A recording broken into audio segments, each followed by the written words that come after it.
కేసీఆర్ గారు మళ్ళిచ్చి నేను మేడిగడ్డ దగ్గర అన్నారం దగ్గర సుందిల దగ్గర బ్యారేజీలు కట్టదలుచుకున్నా, పంపులు లిఫ్టులు పెట్టదలుచుకున్నానంటే వాడు చెఫ్ లాంటోడు. నువ్వు ఏది ఆర్డర్ ఇస్తే వాడు అదే తయారు చేసి ఇస్తాడు. నువ్వు ఒకటి ఆర్డర్ ఇస్తే వాడు ఇంకొకటి ఇయ్యాడు కదా. నీ తెలంగాణ ఇంజనీర్లు తెలంగాణ పట్ల ఉన్న కమిట్మెంట్తో నీ ఆలోచన తప్పు. వాళ్ళు ఇంజనీర్లు, వాళ్ళు ఎక్స్పర్ట్స్. కేసీఆర్, కేటీఆర్, హరీష్లు ఎక్స్పర్ట్స్ కాదు. They may be experts in politics and manipulation. They are not experts in engineering or structural engineers కాదు. వాళ్ళు సివిల్ ఇంజనీర్స్ కాదు, స్ట్రక్చరల్ ఇంజనీర్స్ కాదు, లేకపోతే సాగునీటి రంగ నిపుణులు కాదు. ఇదేదీ లేదు. వాళ్ళకున్న నైపుణ్యం అంతా నిజం లాంటి అబద్ధాలు చెప్పి ప్రజలందరినీ మభ్యపెట్టి వసూళ్లు చేసుకోవడానికి ఎలక్షన్ కలెక్షన్ లాంటి దాంట్లో దే ఆర్ ఎక్స్పర్ట్స్.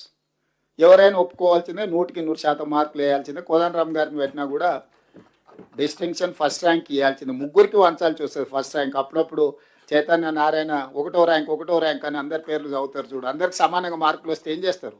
అందరికి ఒకటో ర్యాంకే ఇవ్వాల్సి వస్తుంది. ఆ ఇంట్లో ఉన్న వాళ్ళందరికీ ఒకటో ర్యాంకే వస్తుంది, అసలు ఏ ర్యాంకు తగ్గదు. సో ఆ ఎక్స్పర్ట్స్, ఈ ఎక్స్పర్ట్ ఇంజనీర్స్, రిటైర్డ్ ఇంజనీర్స్ ఇచ్చిన నివేదికను తొక్కిపెట్టి బయటికి ఇవ్వకుండా పెట్టి పక్కన పెట్టి వాళ్ళకి నచ్చినట్టు రాలేదు కాబట్టి తీసేసి తిరిగి వ్యాప్కోస్కి ఇచ్చేసి వ్యాప్కోస్తో రిపోర్ట్ తెప్పించుకొని 38,000 కోట్ల రూపాయల ప్రాజెక్టును 81,000 కోట్ల రూపాయలకు అంచనాలు పెంచిండ్రు. ఇప్పుడు మన ఇంజనీర్ గారు 2016లో 17లోనో రిపోర్ట్ డిపిఆర్ ఇచ్చిండ్రు అంటున్నారు కదా.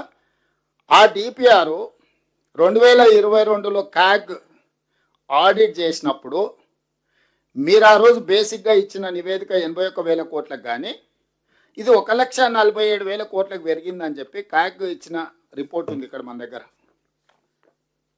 The cost of Kaleshwaram project is now likely to exceed 1,47,427.41 crore against the cost of 81,911.01 crore projected to CWC. సిడబ్ల్యూసీకు సెంట్రల్ వాటర్ కమిషన్కు వాళ్ళు ఇచ్చినప్పుడు 81,000 కోట్లకి ఇచ్చింది. కానీ ఈ నివేదిక ఇచ్చే టైంకి మళ్ళీ డిస్ట్రిబ్యూటరీస్ లేవు, ఏం లేవు, పంపులు లిఫ్టులు, ఆయకట్టు పెరగలే. విచిత్రం ఏంటంటే నీళ్లు పెరగలేదు, ఆయకట్టు పెరగలేదు, ఏది పెరగలే. ఊరు పేరు అంచనాలు మారి తుమ్మిడేటి దగ్గర ఉన్నది మేడిగడ్డ దగ్గరకు వచ్చింది, అన్నారం వచ్చింది, సుందేళ్ళు వచ్చింది. 38,000 కోట్ల కాస్త 1,47,000 కోట్ల పైగా మారింది. ఈ రోజు లెక్కలేస్తే ఇదంతా 2022 కాళేశ్వరం దేని మీద క్యాగ్ ఆడిట్ చేసి ఇచ్చిన నివేదిక. ఇది కూడా మనం చెప్తున్నది కాదు, క్యాగ్ ఇచ్చిన నివేదిక. సో ఇట్లా పెంచి పోని ఇంత తిన్న నాణ్య డిజైన్లో, ప్లానింగ్లో, డిజైన్లో, కన్స్ట్రక్షన్లో, ఆపరేషన్ అండ్ మెయింటెనెన్స్లో నాణ్యత పాటించి ఉంటే ఈరోజు మనం చర్చించుకునే పరిస్థితి కూడా రాకపోతుండే. లోపభూయిష్టంగా ప్లానింగ్, అసలు డిజైన్లో దాని టెక్నికాలిటీ లేకపోవడం. ఎందుకంటే చాలా సందర్భాలలో కేసీఆర్ గారు స్వయంగా చెప్పారు, నా మెదడు రంగరించి అందులోకి వెళ్ళి 80,000 పుస్తకాలు చదివి ఈ మొత్తం డిజైన్లు చేసిన నేను, ఇది నా బ్రెయిన్ చైల్డ్ అని చెప్పి అఫీషియల్లీ కేసీఆర్ గారు క్లెయిమ్ చేసుకున్నారు.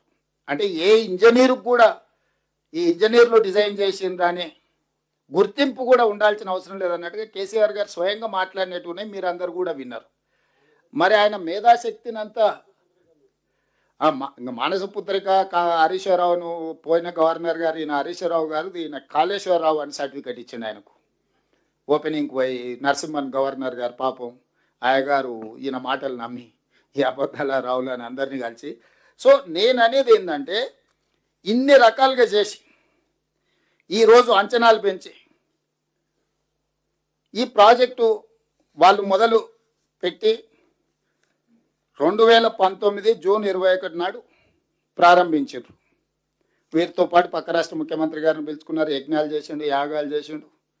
ఇవన్నీ చేసిన చిత్తన్ శివుడి మీద భక్తి చెప్పుల మీద ఉన్నట్టు ఆయన ఆలోచనలు ఎంతసేపు ఉన్నా దీంట్లో ఎట్లా కొల్లగొట్టాలనే ఆలోచనతోని హడావిడిగా దీన్ని చేసి దీన్ని ప్రారంభిస్తే ఎగ్జాక్ట్గా రమణారెడ్డి అనే ఒక అధికారి, బివి రమణారెడ్డి ప్రాజెక్ట్